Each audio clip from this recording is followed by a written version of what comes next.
একদল প্রফেশনাল ডাকাত সফলভাবে তাদের একটা হাইস্ট শেষ করে, কিন্তু মিশন শেষেই তাদেরকে বিট্রে করে বসে গ্যাংয়ের এক মেম্বার। তবে তার এই বিশ্বাসঘাতকতা থেকে প্রতিশোধ নিতে গিয়ে শুরু হয় আর একটা হাইস্ট, আর এই হাইস্ট ছিল আগের চেয়েও আরো বেশি অ্যাডভেঞ্চারাস। শেষমেশ হাইস্ট করতে গিয়ে প্রতিশোধের খেলা কিভাবে পূর্ণ হয় তা জানতে হলে দেখতে হবে পুরো ভিডিও। বলছিলাম এই বছরের রিলিজ হওয়া অসাধারণ ক্রাইম অ্যাকশন মুভি প্লে ডার্টির কথা। তো চলো আর প্যাচাল না বাড়িয়ে শুরু করা যাক আজকের মুভি এক্সপ্লেনেশন। মুভি শুরুতে আমরা ফিলি আর পার্কার নামের দুজন প্রফেশনাল ডাকাতকে দেখতে পাই। তারা স্ট্যান নামের তাদের আর এক সঙ্গীর সাথে কিছু একটা নিয়ে তর্ক করছিল। মূলত কিছুক্ষণ আগে তারা একটা হর্স রেসের মানি কাউন্টার রুম হাইজ্যাক করেছে। রেস থেকে যেই টাকা আসে তা এই রুমে এনে জমা করে রাখা হয়, আর তাদের সঙ্গী স্ট্যান সেই কাউন্টার রুমের সুপারভাইজারকে শুট করতে চেয়েছিল। তো তাকে কিছুক্ষণ ডাকাতির আদব কায়দা শিখিয়ে তারা আবারও সেই রুমে ফিরে আসে, যেখানে আগে থেকে তাদের অন্যান্য সঙ্গীরা সমস্ত স্টাফদের জিম্মি করে রেখেছিল। অতঃপর পার্কার কাউন্টার রুমের সুপারভাইজারের সাহায্যে ভল্টে থাকা সমস্ত টাকা হাতিয়ে নেয়। এদিকে এই কাউন্টার রুমেই এক এমপ্লয়ি তার ফ্যামিলিকে নিয়ে পাশের রাস্তা দিয়ে ড্রাইভ করে যাচ্ছিল। হঠাৎ সে কাউন্টার রুমের বাইরে দুটো অচেনা গাড়ি পার্ক করা অবস্থায় দেখে তার সন্দেহ হয়। সে গাড়ি থেকে নেমে রুমের পিছনের দরজা খুলে বুঝতে পারে যে এই জায়গায় একটা ডাকাতি চলছে। লোকটার স্ত্রী তাকে 911-এ ফোন করতে বললেও তার মনে অন্য প্ল্যান ছিল। সে গাড়ির ভিতর থেকে একটা পিস্তল হাতে নিয়ে ডাকাতদের বাইরে বেরিয়ে আসার জন্য অপেক্ষা করতে থাকে। এবার যেই না ডাকাতেরা বেরোয় ঠিক তখনই সে তাদের উপরে গুলি চালিয়ে দেয়। তাতে তাদের একজন সেখানেই উপরে চলে যায় এবং ফিলিও গুলি খেয়ে আহত হয়ে পড়ে। এই সুযোগে লোকটা দৌড়ে এসে একটা টাকার ব্যাগ নিয়ে পালাতে শুরু করে। এই কাণ্ড দেখে পার্কারও তার পিছু নিয়ে গুলি চালাতে থাকে, কিন্তু ততক্ষণে লোকটা তার গাড়ি স্টার্ট দিয়ে দিয়েছে। গাড়িতে নিজের স্ত্রী আর ছেলে থাকা সত্ত্বেও লোকটা তাদের সবার লাইফ রিস্কে ফেলে পালাতে যায়। এভাবে পালাতে গিয়ে সে আশেপাশের অনেক কিছুতে আঘাত করে পুরো লন্ডভন্ড করে দেয়। এই সময়টায় কিন্তু পাশের রেস ট্র্যাকে একটা হর্স রেস চলছিল। লোকটা পালাতে গিয়ে তার গাড়ি নিয়ে রেসের মাঝপথে ট্র্যাকে এসে পড়ে, যার ফলে পুরো রেসটাই তখন নষ্ট হয়ে যায় আর ঘোড়াগুলো খেয়ে হারিয়ে এদিক ওদিক দৌড়াতে শুরু করে। লোকটা আটকা পড়ে গিয়ে তার গাড়ি থেকে নেমে পার্কারকে গুলি করার জন্য রেডি হয়, কিন্তু পার্কার দূর থেকে তার মাথা বরাবর নিখুঁত হেডশট দিয়ে তাকে উপরে পাঠিয়ে দেয়। চলন্ত ঘোড়ার মাঝ দিয়েই তার এই নিখুঁত হেডশট দেখে বোঝা যাচ্ছিল যে সে কতটা স্কিল্ড একজন ডাকাত। যাক, লোকটাকে উপরে পাঠানোর পর পার্কার তার স্ত্রীর কাছ থেকে টাকার ব্যাগটা নিয়ে নেয়, কিন্তু লোকটার লোভের কারণে তার পরিবারটাই শেষ হয়ে গেল ভেবে পার্কারের কিছুটা দুঃখ হয়। তাই সে তখন তার স্ত্রীকে $10,000 দিয়ে দেয়। এদিকে তার দুই সঙ্গী ফিলি আর জেন গাড়ি নিয়ে তাকে রেস ট্র্যাক থেকে পিক আপ করতে এসেছিল। টাকার ব্যাগটা উদ্ধার করার পর পার্কার তাদের সাথে নিজেদের আস্তানায় ফিরে আসে। ফিলির কাঁধে গুলি লাগায় সবাই মিলে তাকে ট্রিটমেন্ট করে, আর বাকিরাও তাদের নিজ নিজ শেয়ার অনুযায়ী টাকা ভাগাভাগি নিয়ে আলাপ শুরু করতে থাকে। এরই মধ্যে হঠাৎ তাদের আর এক পার্টনার জেন নিজের পোশাক আশাক খুলে অর্ধনগ্ন হতে শুরু করে। সবাই যখন বেশ অবাক দৃষ্টিতে তার দিকে তাকিয়েছিল, হঠাৎ সে নিজের জামার ভিতর থেকে পিস্তল বের করে নেয়। তারপর কিছু বুঝে ওঠার আগেই একের পর এক সবাইকে জখম করতে থাকে। এই শুট আউটের মধ্যে পার্কারের প্রিয় পার্টনার ফিলিও মারা যায়, কিন্তু পার্কার আহত অবস্থাতেই দ্রুত টেবিলের উপর থেকে একটা পিস্তল তুলে নিয়ে জানলা দিয়ে বাইরে লাফিয়ে পড়ে। এরপর সে জেনের উপরে গুলি চালানোর চেষ্টা করলেও আহত অবস্থায় তার হাত ঠিকঠাক কাজ করে না, ফলে কাঁধে আর একটা গুলি লাগার পর সে নিচে নদীতে পড়ে যায়। অন্যদিকে জেন তার লুট করা পুরো টাকাটা নিয়ে পালিয়ে যেতে সক্ষম হয়। এদিকে পরের সিনে আমরা কেনকেইড নামে একটা ব্যক্তিকে দেখতে পাই যে তার বস মিস্টার লজেনের সাথে তার অফিসে দেখা করে। সে তাকে জানায় যে রেস ট্র্যাকে ঘটে যাওয়া ডাকাতির পিছনে জড়িত থাকা ব্যক্তিদের মধ্যে পার্কারের নাম উঠে এসেছে। এই কথা শুনে লজিনি কেমন যেন চমকে ওঠে আর নিজেই ব্যাপারটা খতিয়ে দেখার জন্য রেডি হয়। তবে কিনকেইড তাকে প্রতিশ্রুতি দেয় যে সে একাই ব্যাপারটা হ্যান্ডেল করতে পারবে। এখন এদের সাথে পার্কারের ঠিক কী কানেকশন রয়েছে তা আমরা একটু পরেই জানতে পারবো। অন্যদিকে পার্কার গুলি খেয়ে নদীতে পড়ে গেলেও সে কোনোভাবে সাঁতরে উঠতে আসতে সক্ষম হয়েছিল। তারপর সেই অবস্থাতে হসপিটালে গিয়ে ট্রিটমেন্ট নেওয়ার পর সে একটা হোটেলে ওঠে। পার্কার কিন্তু রিসিপশনিস্টের কাছ থেকে হোটেলের 12 নম্বর রুম চেয়েছিল, কিন্তু আগে থেকেই সেই রুম বুকড হয়ে যাওয়ায় তাকে অন্য একটা রুম দেওয়া হয়। কিন্তু পার্কার কাউকে তোয়াক্কা না করেই হঠাৎ সেই রুমের ভিতরে ঢুকে পড়ে। তারপর রুমের দেওয়ালের উপরে থাকা কাঠের পার্টিশন ভেঙে ভিতর থেকে একটা ব্যাগ বের করে নেয়। এই ব্যাগের ভিতর পিস্তল সহ আরো অনেক জিনিস ছিল যেগুলো সে আগেই এই রুমে লুকিয়ে রেখেছিল। তো এই ব্যাগটা বের করার পর সে রিসিপশনিস্টকে হোটেলের বিল সহ দেওয়ালের রিপেয়ার কস্ট মিটিয়ে দিয়ে সেখান থেকে বিদায় নেয়। এরপর সে দেখা করতে চায় ফিলের স্ত্রী গ্রেসের সাথে। গ্রেস তাকে ফিলের কথা জিজ্ঞেস করলে তার মুখ দেখেই সে বুঝে যায় ফিল আর এই পৃথিবীতে নেই। স্বামীর মৃত্যুতে গ্রেস ভীষণ স্যাড হয়ে পড়ে। তখন পার্কার তাকে জানায় ফিলি তার গ্যাংয়ে জেন নামের একটা মেয়েকে নিয়ে এসেছিল, আর সেই জেনই তাকে সবার সাথে চিট করে মেরে ফেলেছে। এখন পার্কার তাকে খোঁজার জন্য গ্রেসের কাছে হেল্প চায়। তখন গ্রেস তাকে র্যাজি রাইলি নামের এক ব্যক্তির খোঁজ দেয়, যার কাছ থেকে জেনের ব্যাপারে সব খবরাখবর পাওয়া যাবে। এরপর সে পার্কারের কাছ থেকে তার স্বামীর মৃত্যুর প্রতিশোধ নেওয়ার জন্য প্রমিস আদায় করে। পার্কারও তাকে প্রতিশ্রুতি দেয় যে বন্ধু ফিলির এই মৃত্যুর প্রতিশোধ সে নিয়েই ছাড়বে। এরপর সে অ্যালান গ্রুফিল্ড নামের তার এক পুরাতন বন্ধুর সাথে যোগাযোগ করে তার কাছ থেকে রজি রাইলির অ্যাড্রেসটা আদায় করে নেয়। এদিকে র্যাজি কিন্তু বেশ শৌখিন আর বড় লোক ছিল। প্রতিদিনকার মতোই সে যখন নিজের দামি গাড়িতে চড়তে যায় তখন ড্রাইভারের সিট থেকে তার দিকে পিস্তল তাক করে বসে পার্কার। তাকে দেখেই র্যাজি জিজ্ঞেস করে যে তার গাড়ির ড্রাইভার জিমি কোথায়, কারণ জিমির মতো এত হাই স্কিল ব্যক্তিকে কবজা করে এই গাড়ি ছিনতাই করা এতটা সহজ নয়। কিন্তু পার্কার তো আর যে সে লোক নয়। সে র্যাজির কাছ থেকে জেনের ব্যাপারে জানতে চায়। তবে র্যাজি তাকে কিছু না বলতে চাইলে তখন সে তার ড্রিঙ্কের গ্লাসগুলোতে শুট করে। এভাবে ভয়ের চোটে সে জানায় জেন এই শহরেরই একটা আন্ডার কনস্ট্রাকশন বিল্ডিংয়ে আছে। এই জেন একসময় তার দেশ লা পাজের কমান্ডো দলের ডেথ স্কোয়াডের একজন সদস্য ছিল, তাই যে কোনো ধরনের কমব্যাটে তাকে টেক্কা দেওয়া একেবারে সহজ বিষয় নয়। এদিকে পার্কার কিন্তু বুঝে যায় যে তাদেরকে বেশ কিছুক্ষণ ধরে ফলো করা হচ্ছে, কারণ তাদের পিছনের কয়েকটা গাড়িকে অনেকক্ষণ ধরে তাদের সাথে তাল মিলিয়ে চলতে দেখা যায়। এই ব্যাপারটা র্যাজিকে জানাতেই সে ভয় পেয়ে তাকে কিছু একটা করতে বলে। বিনিময়ে সে তাকে জেনের অ্যাড্রেস দেওয়ার কথা জানায়, কিন্তু তার আগে জেনের লোকেরা এসে তার গাড়িটাকে সজোরে ধাক্কা দেয় এবং এই ধাক্কার কারণে র্যাজির দামি গাড়ির অবস্থা পুরো বেহাল হয়ে পড়ে।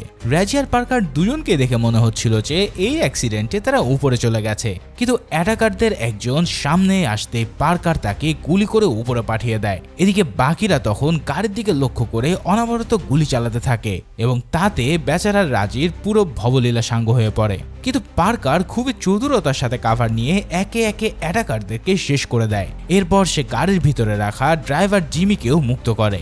জিমি যখন দেখে যে কিছু লোক গাড়ির দিকে গুলি চালাচ্ছে তখন সে নিজেও পিস্তল নিয়ে তাদের দিকে গুলি চালায়। এভাবে কয়েকজনকে খতম করে দেওয়ার পর সে নিজেও গুলি খেয়ে মারা পড়ে। ফাইনালি এই গোলাগুলিতে কেবল একজনই বেঁচে থাকে।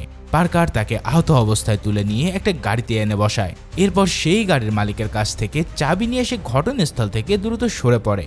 অন্যদিকে জেনকে এবার আমরা বস্কো নামের এক লোকের সাথে দেখতে পাই, যার কাছ থেকে জেন কোনো একটা প্ল্যানের ব্যাপারে জানতে চাইছিল। কিন্তু বস্কো তাকে বলে যে আমি যদি এই প্ল্যান তোমাকে বলে দিই তাহলে তুমি তো আমাকে সাথে সাথেই মেরে ফেলবে। তখন জেন বলে বিশ্বাসই হলো আমাদের এই ক্রাইম জগতের মূল ভিত্তি, তাই কিছু পেতে হলে অবশ্যই তোমাকে বিশ্বাস রাখতে হবে। মানে কতটা আইরনি আছে তার কথায় একবার চিন্তা করো। আসলে সে নিজে কিন্তু বিশ্বাসঘাতকতা করে পুরো একটা গ্যাংকেই মেরে এসেছে। যাই হোক, জেন যখন বস্কোকে নিয়ে বিজি ছিল তখন হঠাৎ তার সামনে হাজির হয় পার্কার। সে তার দিকে পিস্তল তাক করে সব টাকা ফেরত চাইলে জেন জানায় যে এই টাকা সে খরচ করে ফেলেছে। এদিকে বস্কো কিন্তু বারবার পাশ থেকে তার সাথে কথা বলার চেষ্টা করছিল।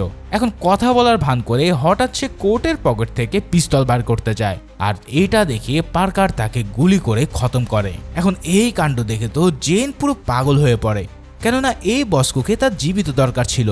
তার সামনে এমন একটা মিশন রয়েছে যার জন্য সে পুরো $4 লাখ খরচ করে ফেলেছে।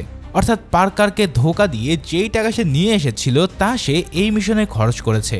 এখন মিশনটা যে কি তা বলার আগেই হঠাৎ বস্কো উঠে গিয়ে আবারও তাদের দিকে গুলি চালায়। মানে সে এতক্ষণ স্রেফ মৃতর ভান করে ফ্লোরে ছিল, এবার পার্কার গুলি চালিয়ে তার মৃত্যু একেবারে নিশ্চিত করে। তারপর সে জেনের কাছ থেকে জানতে চায় যে কি এমন মিশন রয়েছে যার জন্য সে পুরো টাকা খরচ করে ফেলেছে। তখন জেন প্রথমে তাকে একটা ব্যাংক ডাকাতির কথা বলে, কিন্তু পার্কার বুঝে যায় যে সে মিথ্যে বলছে। এভাবে 2 বার মিথ্যা বলার পরেও পার্কারের শার্প মাইন্ড তার মিথ্যা ধরে ফেলে। অবশেষে সে লাস্ট চান্স জেলে জেন তার কাছে সত্য প্ল্যানটা খুলে জানায়। মূলত জেনের যে হোম কান্ট্রি অর্থাৎ লা পাজে তাদের সাগরের উপকূলে একটা গুপ্তধনের সন্ধান পেয়েছে। অনেক বছর আগে এখানে একটা জাহাজ ডুবে গিয়েছিল, আর এই জাহাজে প্রায় $1 বিলিয়নেরও বেশি মূল্যের গুপ্তধন রয়েছে, যা তাদের পুরো দেশে জিডিপির চাইতেও বেশি। কিন্তু তাদের দুর্নীতিবাজ প্রেসিডেন্ট ইগনাসিও এই গুপ্তধনগুলোকে দেশের কাজে না লাগিয়ে নিজের পকেটে পুরতে চায়। এর জন্য সে গুপ্তধন উদ্ধার করার পর সেগুলোকে নিউ ইয়র্ক সিটির জাতিসংঘের সদর দপ্তরে ডিসপ্লে করতে চায়। তারপর তার প্ল্যান হলো যে এই গুপ্তধনগুলোকে সে নিজের ভাড়া করা কিছু চোরদেরকে দিয়ে চুরি করানোর একটা নাটক করবে। এরপর তাদেরকে কিছু অল্প শেয়ার দিয়ে বাকিটা সে নিজের পকেটে ঢুকিয়ে নেবে। এখন এর জন্য তারা যে লোকাল চোর গ্যাংকে হায়ার করেছিল তার নাম হলো দ্য আউটফিট, আর জেন এবং তার কিছু সঙ্গী মিলে এই গুপ্তধনগুলোকে উদ্ধার করতে চাইছে। তো জেন পার্কারকে এই মিশনে তার পার্টনার হওয়ার প্রস্তাব দেয়, আর পার্কারও প্রতিশোধের নেশা ছেড়ে এই মিশন একসেপ্ট করে ফেলে। এরপর সে তার বন্ধুকে সাথে নিয়ে জেনের বসের সাথে দেখা করে। এই বস হলো জেনের নিজের দেশেরই এক কর্নেল, যার নাম কর্নেল আর্টিজ। মূলত তারা তাদের প্রেসিডেন্টের প্ল্যান বানচাল করে সমস্ত গুপ্তধন দেশের স্বার্থেই ব্যবহার করতে চাইছে। সব শুনে পার্কার এই মিশনে তাদের সঙ্গ দেওয়ার জন্য 30% শেয়ার চায়। প্রথমে আর্টিজ রাজি না হলেও জেন তাকে বুঝিয়ে সুঝিয়ে রাজি করে, কারণ এই ধরনের কাজে পার্কারের মতন প্রফেশনাল ডাকাতের কোনো বিকল্প নেই। এদিকে আর্টিজের প্ল্যান ছিল যে তারা ইউএনও বিল্ডিং এর সামনে থেকেই এই গুপ্তধনগুলোকে চুরি করবে, কিন্তু পার্কার জানায় এই বিল্ডিং সারা পৃথিবীর মধ্যে সবচেয়ে হাইলি প্রোটেক্টেড বিল্ডিং, তাই এখান থেকে কিছু চুরি করতে যাওয়া মানে বাঘের গুহায় ঝাঁপ দেওয়া। তার চাইতে বরং যেই গ্যাংরা প্রেসিডেন্টের কথায় গুপ্তধন চুরি করার ভান করবে তাদের থেকেই এগুলো ছিনিয়ে নেওয়া হবে অপেক্ষাকৃত সহজ কাজ, মানে সোজা কথায় চোরের উপরে বাটপাড়ি আর কি। তো তাদের এই মিটিং শেষ হওয়ার পর গ্রুপফিল্ড পার্কারের কাছে জানতে চায় যে কেন গ্যাংয়ের গুপ্তধন সে চুরি করতে যাচ্ছে। জবাবে পার্কারের মুখে দ্য আউটফিট নামটা শুনেই সে ভীষণ চমকে ওঠে। এরপরেই আমরা জানতে পারি কিছুক্ষণ আগে যে লজিনিকে আমরা দেখেছি সে আসলে এই গ্যাংয়েরই বস, আর কিনকেডি হলো তার একজন অ্যাসোসিয়েট। তাদের সাথে যে পার্কারের একটা অতীত ইতিহাস রয়েছে তা তো তোমরা আগেই জেনেছো। গ্রুপফিল্ডও তার মুখ থেকে আউটফিটের নাম শুনে বিশ্বাসই করতে পারে না যে পার্কার আবারও লজিনির সাথে ঝামেলায় জড়াতে যাচ্ছে। যাই হোক, পার্কার তাকে লজিনির অ্যাসিস্ট্যান্ট কিনকেডের উপরে নজর রাখতে বলে। অন্যদিকে সে নিজে জেনকে সাথে নিয়ে বস্কোর বয়ফ্রেন্ডের সাথে দেখা করতে যায়। হ্যাঁ, ঠিকই শুনেছ, বস্কো আসলে একজন সমকামী ছিল। যাই হোক, জেনকে নিয়ে সেই বয়ফ্রেন্ডের নাইট ক্লাবে যাওয়ার পর জেন নিজের লোকটার সাথে দেখা করতে চায়, কিন্তু পার্কার তাকে বলে যে সে তাকে একেবারে ট্রাস্ট করে না। তাই পার্কার নিজেই তার সাথে ক্লাবে ঢোকে। প্রথমে জেন তার মেইলি ট্রিক খাটিয়ে বস্কোর বয়ফ্রেন্ডের সাথে ভাব জমানোর চেষ্টা করে, কিন্তু তাতে কাজ না হলে পার্কার সরাসরি জানিয়ে দেয় যে বস্কো ইতিমধ্যে উপরে চলে গেছে। তার মুখ থেকে এই কথা শোনা মাত্রই লোকটা হঠাৎ গলা ছেড়ে হাউমাউ করে কাঁদতে থাকে। এই অবস্থাতেই জেন তাকে জিজ্ঞেস করে যে বস্কোর কাছে থাকা প্ল্যানগুলো কোথায় আছে। লোকটা জানায় এই প্ল্যানগুলো উপরের তলায় মিস্টার বুলিয়ারের কাছে আছে। অন্যদিকে গ্রুপফিল্ড পার্কারকে ফোন করে জানায় যে কিনকেড তার কিছু লোক নিয়ে একটা নাইট ক্লাবের দিকে যাচ্ছে। হঠাৎ কিছু লোক এসে সেই একই ক্লাবে হামলা করে বসলে পার্কার বুঝে যায় এরা কিনকেডেরই লোক। তারা এসে ফাঁকা গুলি করে সবাইকে ভয় পাইয়ে দেয়। এরপর তারা বস্কোর বয়ফ্রেন্ডকে মারতে মারতে জিজ্ঞেস করে যে বস্কো কোথায়, কারণ বস্কো মিসিং হওয়ার পর থেকেই লজিনির আদেশে কিনকেড তাকে খুঁজে বেড়াচ্ছিল। কিন্তু লোকটা তো বস্কের সন্ধান দিতেই পারে না, উল্টো ভয়ের চোটে হঠাৎ তার হার্ট অ্যাটাক শুরু হয়। এই কাণ্ড দেখে জেন সামনে এগিয়ে এসে সবাইকে বলে সে একজন ডাক্তার। তারপর সে বয়ফ্রেন্ডকে বাঁচানোর ভান করে টেবিলের নিচ থেকে পিস্তল তুলে নেয়। এরপর একটানা গুলি চালিয়ে সে কিনকেডের সব লোককেই একেবারে ছাতু বানিয়ে ফেলে। এদিকে পার্কার তখন মিস্টার বুলিয়ারের কাছ থেকে সেই প্ল্যানের কপিটা আনতে যায়। উপরতলায় উঠেই সে বুঝতে পারে বুলিয়ার আসলে একটা এলিফ্যান্ট ডল। বিছানা ঠিক এমনই একটা পুতুলকে পড়ে থাকতে দেখে সে পুতুলটা ছিঁড়ে ফেলে, কিন্তু তার ভিতরে প্ল্যানের কপি খুঁজে পাওয়া যায় না। তবে পাশে থাকা একটা আলমারির ভিতরে আরো কিছু এলিফ্যান্ট ডল রাখা ছিল। তাদের মধ্যে থেকে একটা পুতুলের ভিতরে সেই ডকুমেন্টসগুলো খুঁজে পাওয়া যায়। অন্যদিকে কিনকেড তার লোকদের পাঠিয়ে নিজের ক্লাবের বাইরে গাড়িতে বসেছিল। হঠাৎ ভিতর থেকে প্রচন্ড হট্টগোল শুনে সে নিজেই ক্লাবের ভিতরে ঢুকে পড়ে। তারপর দোতলায় উঠে সে সরাসরি পার্কারের উপরে হামলা করে বসে। তাদের দুজনের মধ্যে বেশ কিছুক্ষণ ধরে একটা ফাইট হয়।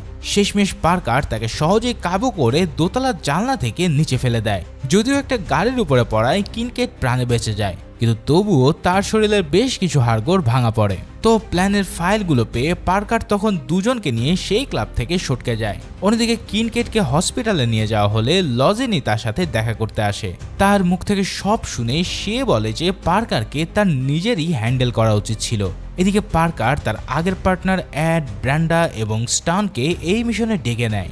আগের শুট আউটে জেন যাদেরকে মারতে পারেনি তাদের সবাই এই হাইস্টে যোগ দেয়। কর্নেল আর্টিস সহ সবার উদ্দেশ্যে পার্কার তার বিস্তারিত প্ল্যান বর্ণনা করে।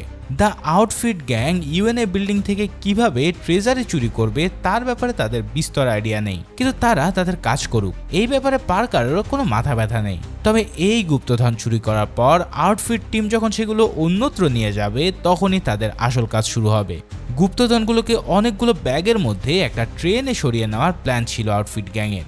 এই ট্রেন মূলত একটা মালবাহী ট্রেন, যাকে স্টেশন থেকে অটোমেটেড সুইচ বোর্ডের সাহায্যে কন্ট্রোল করা যায়। সো তাদের জন্য কাজটা বেশ ইজি হয়ে গেল। এই ব্যাপারটা তারা বস্কোর ফাইল থেকে আসলে জানতে পেরেছে। তো রাতের বেলায় যখন এই ট্রেন করে গুপ্তধনগুলো অন্য স্টেশনে নিয়ে যাওয়া হবে তখন সেখানকার ক্রুদের তারা আগে থেকেই জিম্মি করে ফেলবে। তারপর ক্রুদের জায়গায় ট্রেন দখল করে নেবে পার্কারের টিম।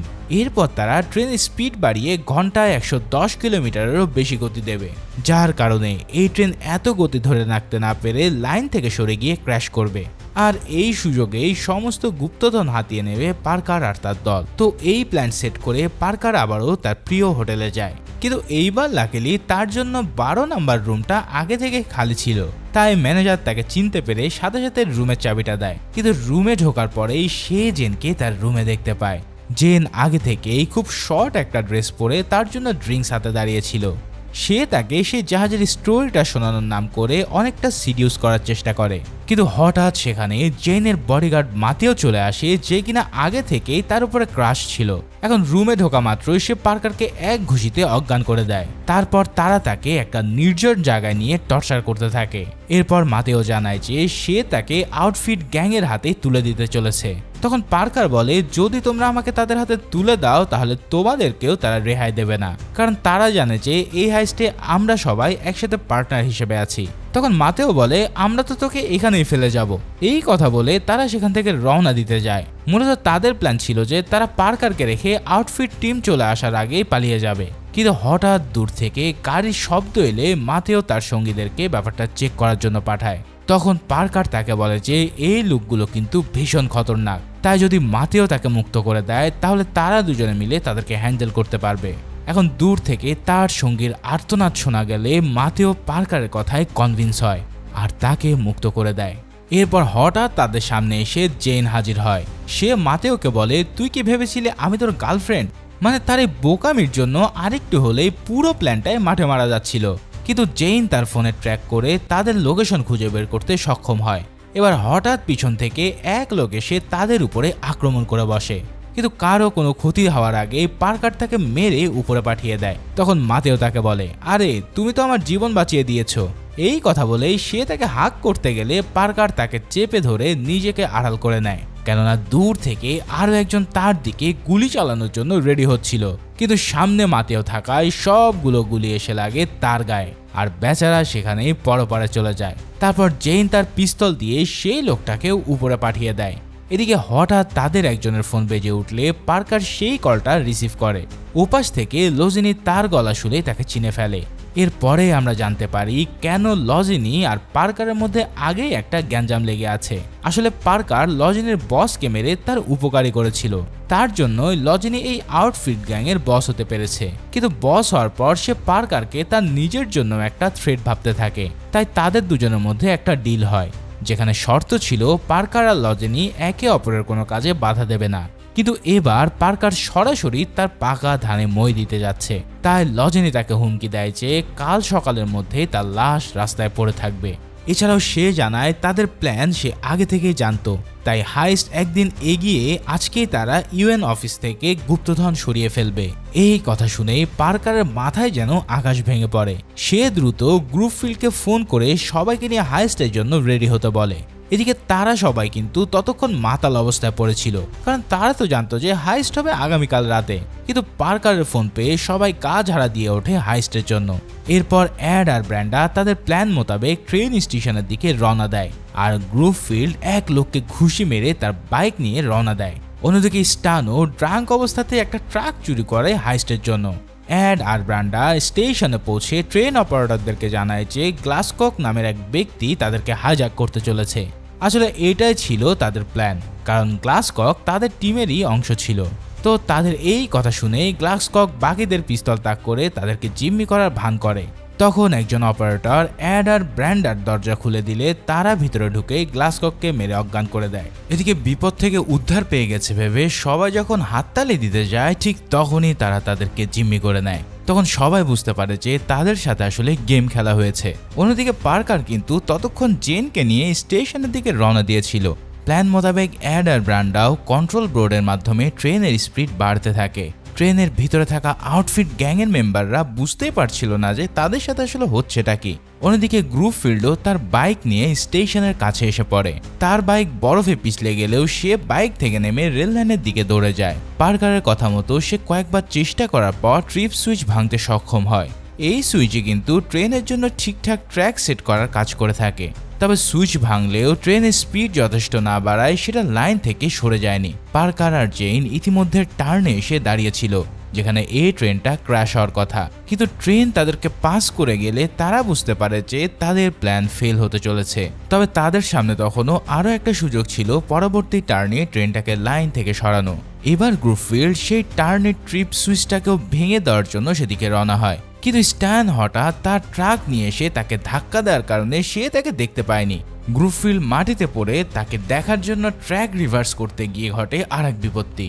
উঁচু এক ক্রেনের ধাক্কা খেয়ে সেই ট্র্যাকটা আটকে যায়, কিন্তু গ্রুপফিল্ডের জ্ঞান ফিরে আসা মাত্রই সে পরপর কয়েকবার পিস্তল দিয়ে শুট করে ট্রিপ সুইচটাকে ভাঙতে সক্ষম হয়। এদিকে পার্কার আর জেনও ততক্ষণে সেই টার্নের কাছে এসে পৌঁছে গিয়েছিল, কিন্তু কাছে এসে তারা বুঝতে পারে যে এই টার্ন অনেক উঁচু, অর্থাৎ এত উঁচু থেকে ট্রেন ক্র্যাশ করলে তার ইম্প্যাক্ট হবে ভয়াবহ। তাদের সামনে থেকে ট্রেন আছড়ে পড়লে পার্কার গাড়িটাকে দ্রুত বেগে রিভার্স করে দেয়। ভাইরে ভাই, এই লেভেলের ইন্টেন্স ক্র্যাশ সিন আমি খুব কমই দেখেছি। এই ট্রেন লাইন থেকে সরে গিয়ে নিচে পড়ার পরপরই তার কয়েকশো মিটারের মধ্যে সবকিছু পুরো লন্ডভন্ড করে দেয়। গ্রুপফিল্ডের উপর দিয়ে ট্রেনের বগিগুলো একদম কাগজের মতো উড়ে যায়। পার্কারও কোনোভাবে গাড়ি রিভার্স করে একটা শপের ভিতরে গাড়ি ঢুকিয়ে দিয়ে এই ক্র্যাশ থেকে বেঁচে ফেরে। এই সময় তাদের গাড়ির উপর ট্রেন থেকে আউটফিটের এক মেম্বার এসে পড়ে। এরপর গাড়ি থেকে বের হয়ে তারা ট্রেনের কন্টেনার খুলেই পুরো টাসকি খেয়ে যায়। যেই কন্টেনারে গুপ্তধন থাকার কথা ছিল তার ভিতরে আছে এক গাদা পাথর। তখন তারা বুঝতে পারে যে লজেনে আসলে তাদেরকে বলদ বানিয়েছে। এদিকে আউটফিটের টিমের কিছু লোক এসে তাদের উপরে গুলি চালাতে থাকে। তখন তারা কোনোভাবে সেই লোকগুলোকে খতম করে গাড়ি নিয়ে পালিয়ে যায়, কিন্তু গাড়ির টায়ার ফেটে যাওয়ার কারণে তারা পুলিশের সামনে আটকা পড়ে। কিন্তু হঠাৎই স্ট্যান আর একটা পুলিশ কার নিয়ে এসে সামনে থাকা পুলিশ কারকে ধাক্কা মেরে তাদের উদ্ধার করে। তো এই হাইস্ট এভাবে ফেল করার পর তাদের প্রত্যেকেই ভীষণ আপসেট ছিল। জেন নিজেও তার ব্যাগপত্র গুছিয়ে বাড়ির পথে রওনা দেওয়ার জন্য রেডি হয়। তবে পার্কার সবাইকে থামিয়ে তাদেরকে জানায় যে তার মাথায় একটা আইডিয়া আছে। সে জানায় যে জাহাজ থেকে গুপ্তধন উদ্ধার করা হয়েছিল তার সামনে একটা মূর্তি অ্যাটাচ অবস্থায় ছিল। দ্য লেডি অফ আরেনচিনো নামের ঐতিহাসিক এই মূর্তির দাম প্রায় $500 মিলিয়ন বেশি। যেহেতু সমস্ত জুয়েলারি এতক্ষণে বিভিন্ন বায়ারদের কাছে বিক্রি হয়ে গেছে, তাই এই একটা সিঙ্গেল জিনিস এখনো সবচেয়ে দামি। তাই যদি কোনোভাবে এটাকে হাত করা যায় তাহলে অন্তত অর্ধেক টাকা তারা পাবে। কিন্তু এর জন্য কে এই মূর্তিটাকে কিনবে তা তাদের জানা দরকার, আর এই ইনফরমেশন তারা পাবে লজিনির অ্যাসিস্ট্যান্ট কিনকেটের কাছে। তার কাছ থেকে ব্যাপারটা জানার জন্য পার্কার ছোট্ট একটা নাটক সাজায়। সে গ্রুপফিল্ডকে মাস্ক পরিয়ে সে হসপিটালের ছাদে পাঠায় যেখানে কিনকেট ভর্তি ছিল। তারপর তার কথা মতো গ্রুপফিল্ড একজন ডিপ্রেস ব্যক্তির মতো অ্যাক্টিং করে ছাদ থেকে জাম্প করার ভান করতে থাকে। তখন কিনকেটের এক বডিগার্ড ব্যাপারটা চেক করার জন্য ছাদে উঠলে পার্কার তাকে মেরে অজ্ঞান করে দেয়। তারপর তারা তাকেই মাস্ক পরিয়ে ছাদ থেকে ফেলে দেয়। এবার তারা দুজন কিন্তু আগে থেকে পুলিশের ড্রেস পরে নিয়েছিল, তাই পুলিশ সেজে তারা কিনকেটের ক্যাবিনের সামনে গিয়ে দরজায় নক করে। এখানে তার আরেক বডিগার্ড এসে দরজা খুলে দিলে তারা তাকেও মেরে অজ্ঞান করে ফেলে।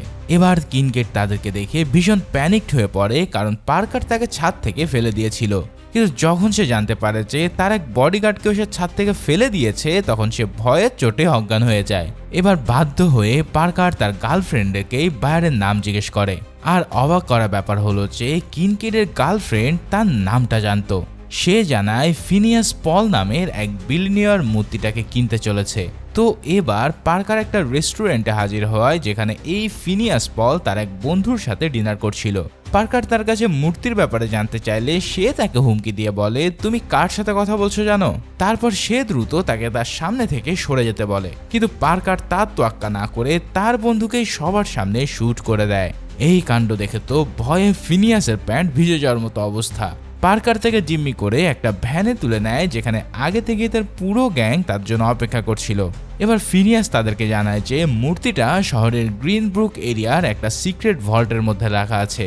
তবে টাংস্টেন অ্যালয় দিয়ে তৈরি এই ভল্ট ভাঙার সাধ্য এই পৃথিবীর কারোরই নেই। তবে আগামীকাল সকালে ভল্টের টাইম লক খুলে যাবে, আর কেবল তখনই ভল্টটা খোলা পসিবল হবে। সো যা করার তাদেরকে কাল সকালের মধ্যেই করতে হবে। ফিনিয়াসের কাছ থেকে সব ইনফরমেশন পাওয়ার পর তারা তাকে একটা গোপন আস্তানায় আটকে রাখে। সেখানে তাকে পাহারা দেওয়ার জন্য পাহারাদার হিসেবে স্ট্যানকে রাখা হয়। অন্যদিকে গ্রুপ ফিল্ডার পার্কার যায় সেই ভল্টটাকে ভাঙতে। প্রথমে তারা সিকিউরিটি গার্ডদের বোকা বানিয়ে তাদেরকে মেরে অজ্ঞান করে ফেলে। এরপর ভল্টের ভিতরে ঢুকে এক্সপ্লোসিভ ফিট করে ব্লাস্ট করতেই সেই ভল্টটাই সহজে খুলে যায়। অথচ ফিনিয়াস বলেছিল যে তার নিজের কোম্পানির ভল্ট নাকি কেউ ভাঙতে পারবে না, কিন্তু পাহাড়কারের মতো জিনিয়াস চোরের কাছে সব কিছু ডাল ভাত। যাই হোক, ভল্ট ভাঙার পর মূর্তিটাকে একটা ট্রলির উপর রেখে সেটাকে গাড়ির সাথে বেঁধে তারা রওনা দেয়। এদিকে স্ট্যান কিন্তু ফিনিয়াসকে পাহারা দিতে গিয়ে একের পর এক সিগারেট খাচ্ছিল। তার মধ্যে কোনো সিরিয়াসনেসই ছিল না। মাঝরাতে সে ড্রাঙ্ক হয়ে ঘুমিয়ে পড়লে ফিনিয়াস তার হাতের বাঁধন কেটে নিজেকে মুক্ত করতে সক্ষম হয়। তারপর সে মাঝ রাস্তায় একটা গাড়ি থামিয়ে ফোন ধার চেয়ে সোজা লনিজিকে ফোন করে। লজিনি যখন জানতে পারে যে পার্কার ভল্ট ভেঙে সেই মূর্তিটাকে নিয়ে যাচ্ছে, তখন তার মাথায় যেন বাজ পড়ে। তৎক্ষণাৎ সে নিজের গ্যাং নিয়ে তাদেরকে আটকানোর জন্য রওনা হয়। এদিকে জেন কিন্তু পথের মধ্যে এক পাহাড়ের উপরে দাঁড়িয়ে পার্কার আর গ্রুপ ফিল্ডের উপরে নজর রাখছিল। হঠাৎ সামনে থেকে আউটফিট গ্যাংয়ের গাড়িগুলোকে সে আসতে দেখে। তখন তারা টের পায় যে লজিনে আসলে তাদের হাইস্টের ব্যাপারে জেনে গেছে। দেখতে দেখতে লজিনের লোকেরা তাদের পিছু নিয়ে পিছন থেকে গুলি শুরু করে। তখন গ্রুপ ফিল্ড গাড়িটাকে বনের ভিতরে ঢুকিয়ে দেয়, আর পার্কার তখন মারাত্মক স্টাইলে চলন্ত গাড়ি থেকে জাম্প করে টলির উপরে উঠে পড়ে। তারপর সে অদ্ভুত কায়দায় গুলি চালিয়ে একটা গাড়িকে উড়িয়ে দেয়। তবে বন ক্রস করার পর হঠাৎ তাদের গাড়ি একটা বাম্পারের সাথে ধাক্কা খেলে পার্কার লিটারেলি উড়ে যায়। তারপর সে একটা বিল্ডিং এর কাঁচ ভেঙে সোজা সেখানকার বেডরুমে গিয়ে পড়ে। তবে সে ওই বিল্ডিং এ লোকজনের তাড়া খেয়েও কোনোভাবে সেখান থেকে বেরোতে সক্ষম হয়। এরপর সে দৌড়ে আবারও এসে ট্রলির উপরে পড়ে। লজিনির আরও কিছু লোক কিন্তু তখনও তার পিছে ধাওয়া করছিল। এদিকে গাড়ির সাথে যে চেইন দিয়ে ট্রলিটাকে বেঁধে রাখা হয়েছিল সেটা হঠাৎ লুজ হয়ে যায়, যার ফলে পার্কার তার ব্যালেন্স না রাখতে পেরে আবারও মাটিতে পড়ে। তবে এবার জেন একটা গাড়ি নিয়ে এসে চলন্ত গাড়ি থেকেই মারাত্মক স্টাইলে গুলি চালাতে থাকে। তারপর সে আর পার্কার মিলে তাদের আশেপাশে থাকা লজিনির সব লোকদের খতম করে ফেলে। এদিকে গ্রুপ ফিল্ড কিন্তু তখনও গাড়ি চালিয়ে যাচ্ছিল। তার পথে আরো কিছু লোক এসে তার উপরে হামলা করতে থাকে। এর মধ্যে আবার ট্রলির চেন পুরোপুরি খুলে গিয়ে সেটা তার গাড়ি থেকেই আলাদা হয়ে যায়। ফলে গ্রুপ ফিল্ড গাড়ির ড্রাইভারকে ড্রাইভ করে সেখান থেকে সরে পড়তে বাধ্য করে, আর লজেনের লোকেরা মক্ষম সময়ে মূর্তিটাকে সামনে পেয়ে সেখান থেকে নিয়ে যায়। তো তারপর তারা এই মূর্তি সরাসরি ফিনিয়াসের কাছে ডেলিভার করে। কিন্তু সে হঠাৎ মূর্তির উপরে হাত বোলাতে গিয়ে বুঝতে পারে যে এই মূর্তিটা আসলে নকল। তখন সে সরাসরি লা পেজার প্রেসিডেন্ট ইগানিসিকেও কল করে। প্রেসিডেন্ট লজেনিককে ফোন দিয়ে প্রচুর গালাগালি করতে থাকে, কারণ সে ভেবেছিল লজেনিক বুঝি পলকে নকল মূর্তি গুছিয়ে দিয়েছে। কিন্তু আসল কাজটা তো করেছিল আসলে পার্কার। গত রাতে তারা আসলে রিয়েল ভল্টটাই ভাঙেনি, এর বদলে আগে থেকে অন্য একটা ভল্টে নকল মূর্তি রেখে সেটাকে ভাঙার একটা নাটক সাজিয়েছিল। অন্যদিকে ড্রাঙ্ক হয়ে পড়ে থাকা স্ট্যান আসলে পার্কারের কথা মতোই অ্যাক্টিং করছিল, মানে ইচ্ছা করে সে পলকে যেতে দিয়েছে যাতে পল লজেনিককে ফোন করে ব্যাপারটা জানায়। শুধু তাই নয়, গ্রুপ ফিল্ডও ইচ্ছে করেই ট্রলির নিচে চেনটা লুজ করে দিয়েছিল যাতে মূর্তিটা আউটফিট গ্যাংয়ের হাতে পড়ে। এভাবেই তারা পুরো আউটফিট গ্যাংকে বলদ বানিয়েছে। ভাইরে ভাই, এই যেন পুরো মানি হাইস্ট লেভেলের মাস্টার প্ল্যান।